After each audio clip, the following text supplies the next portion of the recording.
Here is the story of my string of turtles. The official scientific name is Peperomia prostrata, and the common name is string of turtles. In nature, it is found in wooden logs and moist surfaces, yet the surfaces are not very much water retaining. When we talk about its natural habitat, it is called an epiphyte. The plant grows in tropical forests in North and South America on trees and can also be found crawling on rock surfaces or rotten logs and forest ground as well, preferring moisture and shaded conditions. So this is how it's normally found. It's also called a jade necklace, trailing jade, creeping buttons, and so on and so forth. So there's a lot of names for that. Guys, this is one of the succulents that can survive the moist conditions. I thought I would try it out in this weather, which is typically humid and moist. I bought the string of turtles or Peperomia prostrata from soil.in. I placed the order on April 20th and I received it by April 29th. This is how it came in.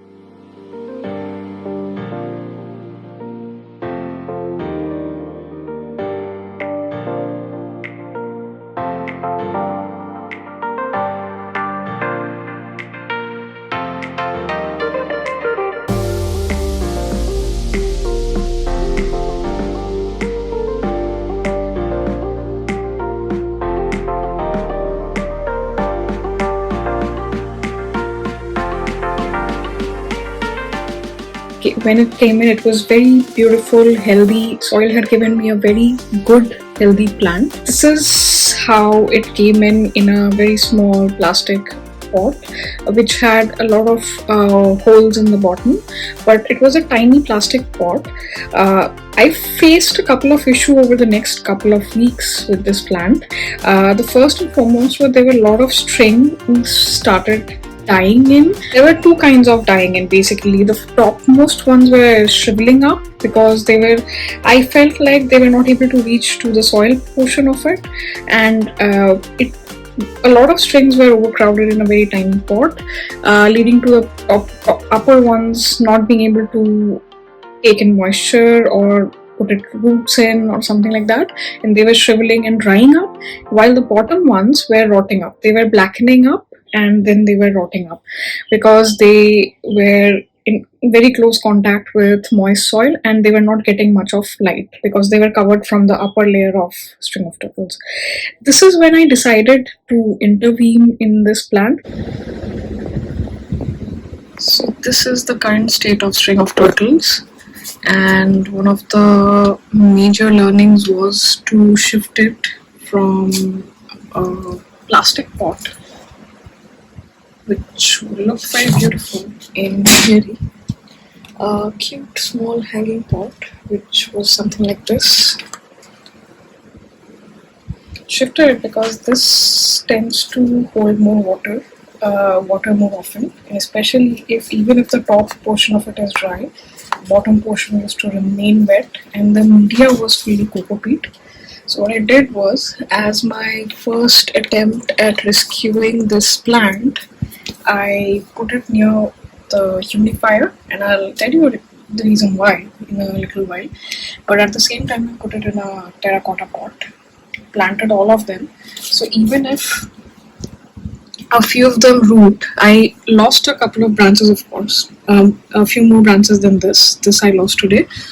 But as you can see that there's a lot of new growth coming up already. So from these points, you can see new growth coming up on these nodes, and so on and so forth. So I wanted to fill the pot up, and hopefully I'll be able to rescue it. It's completely soilless media. The top part of it is the soil that it came with, a little bit rich in cocoa peat, combined with a lot of perlite, as you can see, and to improve aeration. And below this, the layers are stone, bark, and all of that, completely soilless media, so that it doesn't retain more water. And even if it does, it kind of evaporates quickly because of the terracotta pot. It's been kept near the humidifier.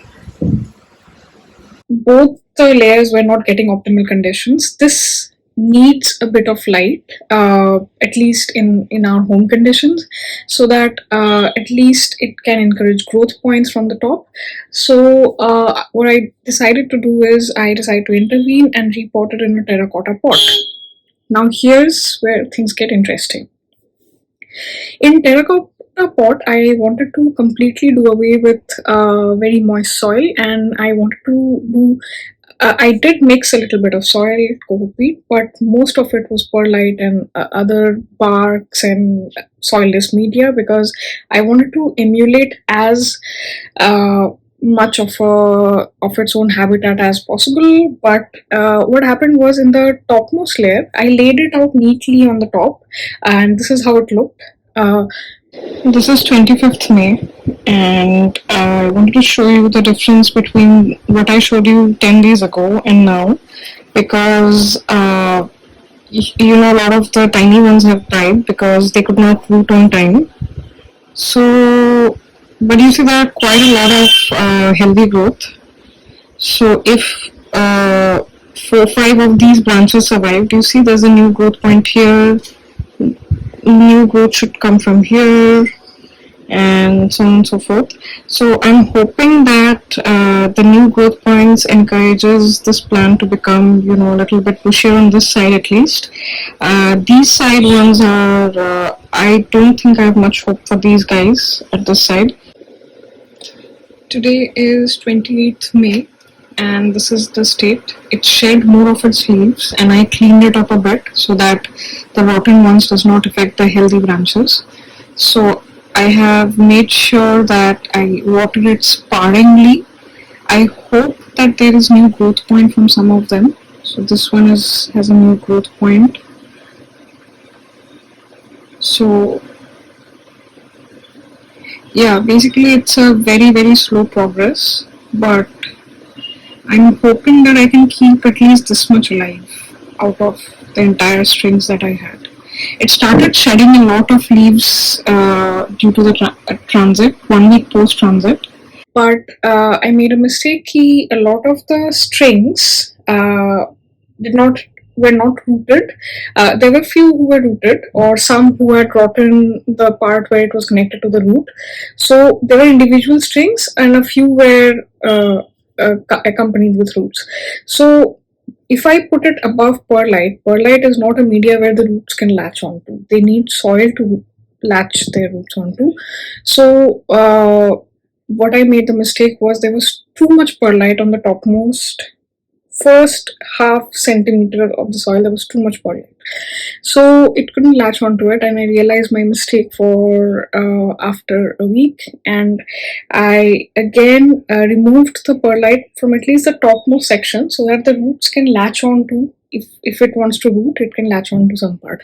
Yet the bottom part contained the same amount of soil, basically negligible soil, wooden bark, and all of that.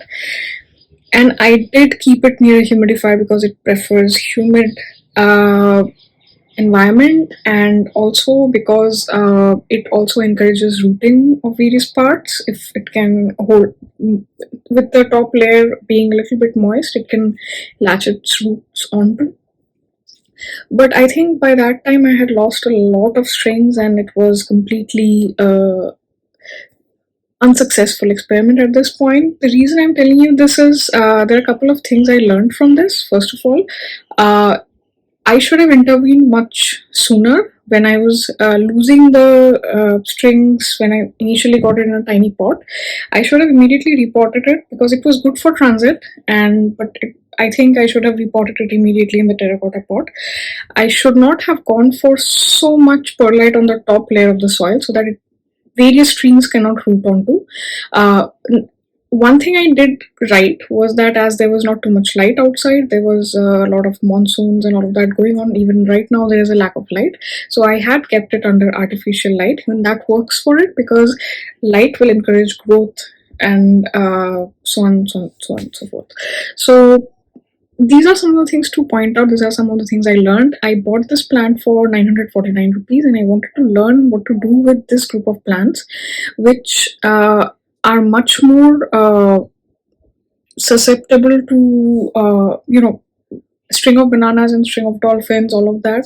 They are very succulent types. They won't survive here because they like a bit colder environment and all of that. But this string of turtles and peperomias, they like this hot and humid weather. So these are one of those succulent world plants that can survive this weather. And this is my journey of trying to figure out what are the mistakes that I did so that you don't do the same, and you can probably try it out. They come for 949 rupees on Soiled. I think they're still available or not. I think they're sold out, but they currently have string of hearts. That would also have similar. String of hearts is also very easy to propagate. Butterfly method they call it. So if you have string of this much size, you cut it up at every node, and each and every node can generate new plants. So I think that's what you can try out. But yeah, these are some of the in their site. They have written Peperomia prostrata is an interesting plant from Brazil. They are saying that this is from Brazil, but in the Wikipedia site says something else. The same leaf shape is what gives the plant its common name.